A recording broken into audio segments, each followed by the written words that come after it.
삼손은 자기 신부가 다른 이의 아내가 되었다는 사실을 몰랐습니다.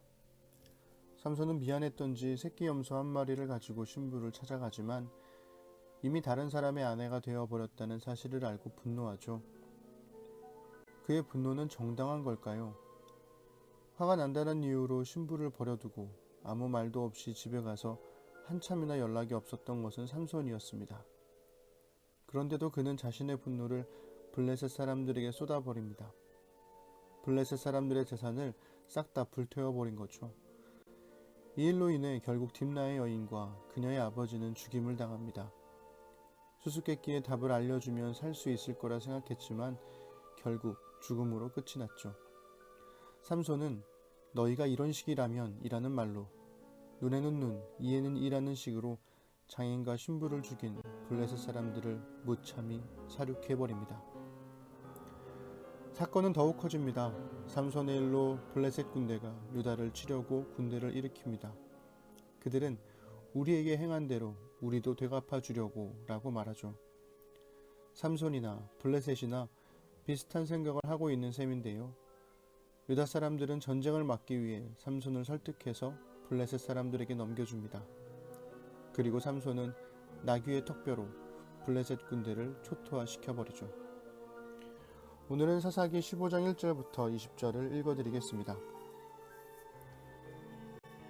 얼마 후 밀을 추수할 때에 삼손은 새끼 염소 한 마리를 가지고 자기 신부를 찾아갔다. 그가 말했다. 내 아내를 보아야겠소. 아내의 침실을 알려주시오. 그러나 여자의 아버지가 그를 드리려고 하지 않았다. 그가 말했다. 나는 지금쯤이면 자네가 내 딸을 지독히 미워하리라 생각해서 그 아이를 신랑 들러리로 온 사람에게 주었네.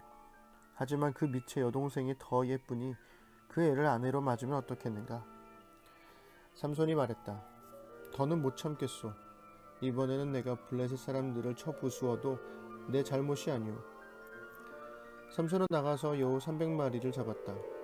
그리고 한 쌍씩 꼬리를 서로 묶고 꼬리 사이에 횃불을 달았다. 그러고는 여우를 블레셋 사람의 무르익은 곡식밭에 풀어놓았다. 모든 것이 불타버렸다. 베어놓은 곡식단과 아직 배지 않은 곡식, 포도원과 올리브 과수원까지 불타버렸다. 블레셋 사람들이 말했다. 이게 누구의 짓이냐? 그들은 딥낫 사람의 사위 삼손이 그의 장인이 신부를 빼앗아 신랑 들러리에게 준 것을 알고 이렇게 했다는 말을 들었다. 블레셋 사람들이 올라가서 그 여자와 아버지를 둘 다 불살라 죽였다. 그러자 삼손이 말했다. 너희가 이런 식이라면 맹세코 나도 너희에게 똑같이 대갚아주겠다. 그러기 전에는 가만히 있지 않을 것이다. 그 말이 끝나자마자 삼손은 닥치는 대로 그들을 마구 찢어 죽였다. 엄청난 살육이었다. 그 후에 그는 에단 바위의 동굴로 내려가 그곳에 머물렀다. 블레셋 사람이 나와서 유다의 진을 치고 턱뼈라는 뜻의 레히를 공격하려고 했다. 유다 사람들이 무엇 때문에 우리를 치러 올라온 것이요 하고 묻자 그들은 우리는 삼손을 잡으러 왔소. 삼손이 우리에게 행한 대로 우리도 되갚아 주려고 그를 쫓고 있는 것이요 하고 말했다. 유다 사람 3개 부대가 에단바위 동굴로 내려가 삼손에게 말했다. 블레셋 사람이 이미 우리를 괴롭히고 우리 위에 군림하고 있는 것을 당신도 잘 알지 않소. 그런데도 당신이 사태를 더 악화시키고 있으니 어찌 된 일이오? 그가 말했다. 안갚음을 한 것이오. 그들이 내게 한 대로 내가 되갚아 준 것뿐이오. 그들이 말했다. 어쨌든 우리는 당신을 묶어 블레셋 사람에게 넘겨주려고 여기로 내려왔소. 삼손이 말했다. 나를 해치지 않겠다고만 약속하시오. 그들이 말했다. 약속하오. 우리는 그저 당신을 묶어 그들에게 넘겨줄 뿐 당신을 죽일 생각은 전혀 없소. 우리를 믿으시오. 곧이어 그들은 새 밧줄로 그를 묶어 바위에서 이끌고 올라갔다. 삼손이 레히에 다다르자 블레셋 사람이 승리의 함성을 지르며 그를 맞이했다. 그때 하나님의 영이 큰 능력으로 그에게 임하셨다. 그의 팔뚝 위의 밧줄이 마치 삼이 불에 타듯 떨어져 나가고 그의 손에서 끈이 벗겨졌다. 삼손은 마침 거기에 죽은 지 얼마 안 된 나귀의 턱뼈가 있는 것을 보고는 손을 뻗어 집어들고 그것으로 블레셋 사람들을 모조리 죽였다. 그러고 나서 말했다. 나귀의 턱뼈로 그들을 나귀 더미로 만들어버렸다. 나귀의 턱뼈로 부대를 모조리 다 죽여버렸다. 이렇게 외치고 나서 삼손은 턱뼈를 던져버렸다. 그는 그곳을 턱뼈 언덕이라는 뜻의 라맛 레히라고 불렀다. 삼손은 갑자기 목이 몹시 말랐다. 그는 하나님께 부르짖었다. 주께서 주님의 종에게 이 큰 승리를 주셨습니다. 그런데 이제 저를 목말라 죽게 하셔서 저 할례받지 못한 자들의 손에 넘기시렵니까? 그러자 하나님께서 레히의 오목한 바위를 터뜨리셨다. 그곳에서 물이 솟아나와 삼손은 그 물을 마시고 기운을 되찾았다. 그가 다시 살아났다. 그래서 그곳을 부르짖는 자의 샘이라는 뜻의 엔하꼬레라고 불렀다. 그 샘은 오늘까지 레히에 그대로 있다. 삼손은 블레셋 사람이 다스리던 시대에 20년 동안 이스라엘의 사사로 있었다. 철없이 날뛰는 사사. 삼손의 이야기를 읽으면 사춘기 소년의 객기를 보는 것만 같습니다. 문제는 그 사춘기 소년이 엄청나게 힘이 세다는 거죠. 아무도 삼손을 통제할 수가 없습니다. 삼손과 블레셋은 서로 정당한 복수를 한 것이라고 주장하죠.